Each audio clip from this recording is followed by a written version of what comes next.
What's going on, guys? Spiderman101 here, back with a Pokémon Sun and Moon update. So the UK trailer for Pokémon Sun and Moon dropped yesterday. We finally got a chance to see the evolutions of the starter Pokémon, which is pretty cool. So we're just going to quickly run over them. So we get to see Toric first. So Toric is the evolved form of reveiled. He doesn't look at all like Matt Smith's Doctor Who. There's not a slight resemblance at all. No, Gamefreak, not at all. He looks pretty cool. Still keeps his grass flying typing. Definitely my favourite so far out of all of them. Looks really, really cool. And so it does bear an uncanny resemblance to Doctor Who, which is always a win in my book. Still keeps the ability to overgrow. It'd be really interesting what this thing's final form is, because we just don't know at the moment. It looks a little bit like some of the leaks that we saw potentially might be true, but we'll have to wait and see for that one. Next up on the list, we got to see Toric. So Toric looks really, really cool. Really impressed with the second evolution of this thing. It's got a flame sack which looks like a bell underneath its neck, so that ignites when it does its attack, which is really groovy. It's still keeping its fire ability, so we still don't know if this thing is going to be firefighting or fire dark. Interesting entry on its dex. It says it can knock out a human or pick a human up, so some of those big wrestler cat images that we're going around a bit might actually be turn out to be genuine, which is pretty cool. Again, we'll have to wait and see on that one. And then we also got to see Peroni, I think it's Peroni, who is going to be the next evolution of Populo. So definitely going down the Siren mermaid route, I think, from the looks of it. She does look pretty cool though, to be fair. She's quite a cutie.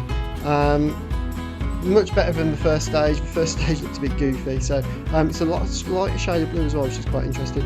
Still keeping the ability to torrent at the moment. We don't know what their hidden abilities will be, and just keeping standard water typing as well, which is pretty cool. The next thing we got to see on the trailer was this new secret place park that uses communication features. So my Festival Plaza, sorry, that's what it was called. So what's interesting, this is run by a guy called Sarcophagus, who I think is a gym leader or one of his Island Challenge leaders. I'm guessing this is the new some sort of street pass. So people can leave requests via street pass. You complete them to get friend coins. You can then spend the friend coins for the looks of it on different things. But also looks to be some sort of EV training, so you can buy an item and that will give you a sort of little form of EV training on there. So you set Pikachu, I think it was on like a bounty pass, and his HP goes up, so that's quite interesting. There's also things like Kalos, Unova and Sinnoh sets that you can buy. And then the next thing we got to see was Pligo Paradise. So Pligo Paradise gives your Pokemon that are sat in your PC doing nothing something to actually do. They can actually go out there. It looks like you can send them off on little fetch quests, so they'll go and find your items like the stones and stuff. Also other Pokemon can turn up and join your game through it, so just wild Pokemon can rock up and join the game, which is pretty cool. There's some really interesting footage of them all wandering in and coming back with a leaf stone, dust stone, float stone and a shiny stone. Which again is pretty groovy. It's run by a guy called Moen. He seems to be able to make drinks. So what the drink seems to do is either give you an XP boost, or again add extra EV training. So maybe that's how they're going down there. So maybe super training is gone and you'll just be able to buy these drinks now, which will extend a certain point, or do it through Friends Plaza as well. And then we finally had confirmation, and I screamed like a little girl when this appeared, that Mega Evolution is making a return in Pokemon Sun and Moon. So hyped. I have never been so happy to see a Mega Kangaskhan in my life. When that thing burst onto the screen, I was cheering left, right and centre.